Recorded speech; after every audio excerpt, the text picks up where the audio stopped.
Ceci est la manne quotidienne, version audio. Elle a été soigneusement préparée pour nous aider à grandir spirituellement tout au long d'une année.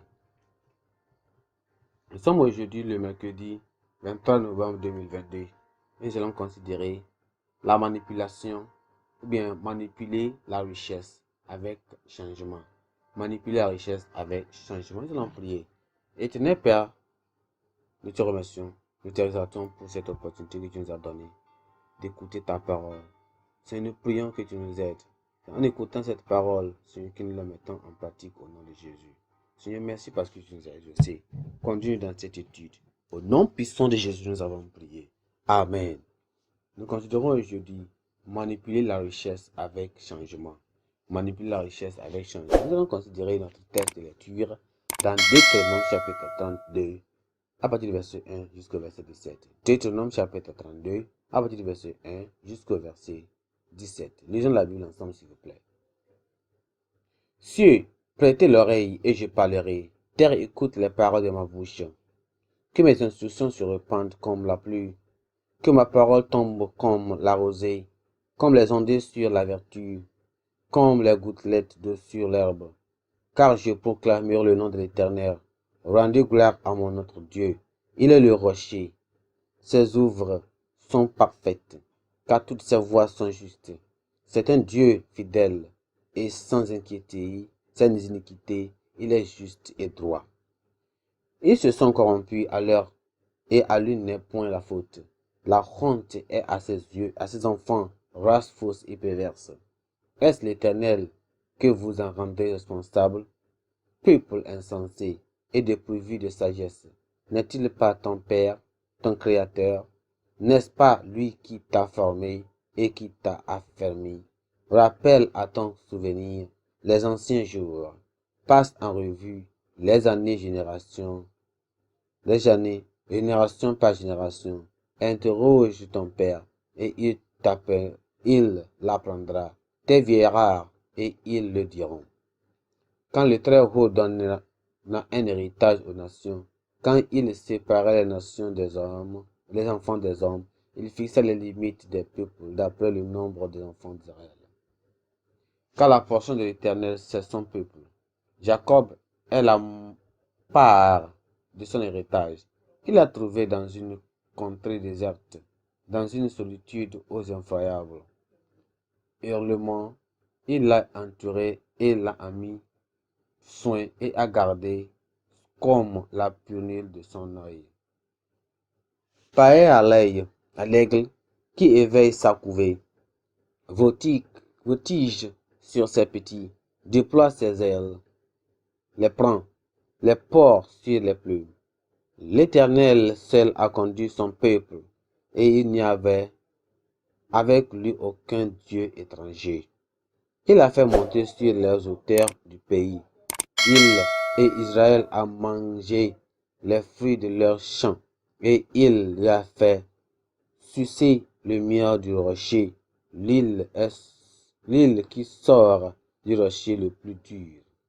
La crème des vaches et le lin des brebis, avec la graisse des agneaux, les béliers des bassins et des boucs, avec la fleur qui forme, et tu as bu le sang du raisin, le vin. Israël est devenu gras et il a regimbé. Tu es devenu gras, épais et rampe. Et il a abandonné Dieu, son Créateur, et il a méprisé le rocher de son salut. Ils ont excité sa jalousie par des dieux étrangers et ont hérité par des abominations.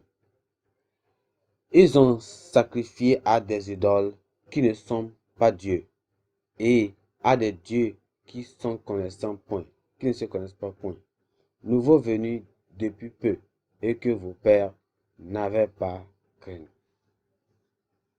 Notre verset clé se trouve dans le verset 15 qui dit Israël est devenu gras, il a régimbé. Tu es devenu gras, épais et replète. Et il a abandonné Dieu, son Créateur. Il a méprisé le rocher de son salut.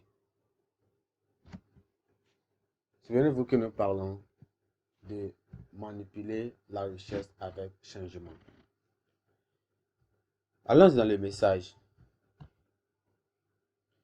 Il est courant pour la plupart des gens d'oublier leur début très modeste dans la vie une fois qu'ils semblent avoir le percé sur les feux de la rampe. Le succès et la prospérité sont connus pour modifier complètement le style de vie et l'attitude de beaucoup de gens qui étaient connus pour être humbles, soumis et très accommodants dans le passé. Alors que Moïse se prépare à passer le relais à Josué, il aide les enfants d'Israël à se souvenir de leur humble début. Il leur a expliqué comment Dieu les a pris à partir d'absolument rien et en fait une nation. Il leur a promis de les faire prospérer au-delà de leurs rêves. De plus, le plus fou est d'en faire l'envie des autres nations. Mais maintenant, il déplore le fait qu'Israël, désormais riche et prospère, sont devenus ingrats. Au lieu de reconnaître et d'apprécier Dieu, et de se sont rebellés et se sont retournés contre lui. Si nous prions et désirons que Dieu nous bénisse, qu'il nous fasse prospérer, nous devons être déterminés à ne pas laisser ces bénédictions définir notre perte dans la vie. Nous avons tellement de tristesse car des personnes dont l'élévation et la prospérité sont devenues le plus grand problème. Beaucoup ont revu leur consécration à la base et ont renoncé à leur engagement et à leur promesse de servir le Seigneur.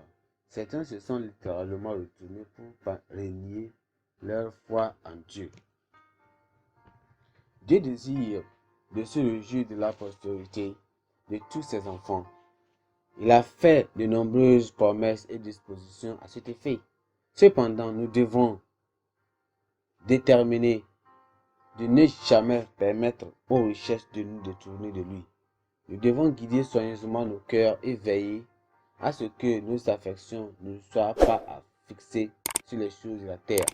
Notre amour et notre dévotion pour Dieu doivent être suprêmes et supérieurs à toute autre considération. Au lieu de permettre à nos richesses de nous tourner contre lui, tournons-nous et canalisons-les à son service.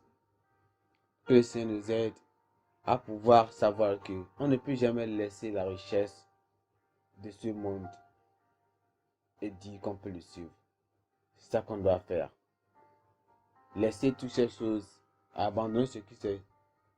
Parce qu'on ne peut jamais avoir une bonne richesse sans Dieu.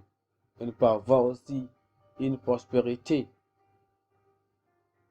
qui n'est pas basée sur Dieu et qui va lui plaire. Nous allons prier. Seigneur, merci pour tes élus. Merci pour cette parole que tu viens de nous donner. Nous prions, Seigneur,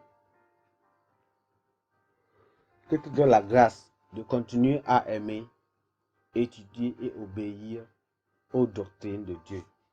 Demandons, Seigneur, que tu nous soutiens afin de ne jamais laisser tes bénédictions ou même bien oublier les bénédictions que tu nous as données. Seigneur, quand nous bénissons, quand on se souvient de toi, même quand on devient riche, même quand nous sommes, Seigneur, tu nous as prospérés, que nous n'avons jamais oublié ta parole.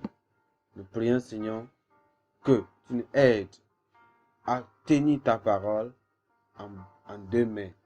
Et n'importe quoi qu'il vienne, qu'on sache que ta parole est toujours en avant. Merci, Seigneur, parce que tu nous as exaucés. Au nom puissant de Jésus, nous avons prié. Amen. Notre pensée du jour aujourd'hui dit, ne laissez pas votre richesse être votre blessure. Ne laissez pas votre richesse être votre blessure. Ou bien votre richesse être votre quoi? Votre pierre d'achoppement. Notre lecture biblique se trouve aujourd'hui dans Ézéchiel chapitre 43 et chapitre 44. Merci, que Dieu vous bénisse.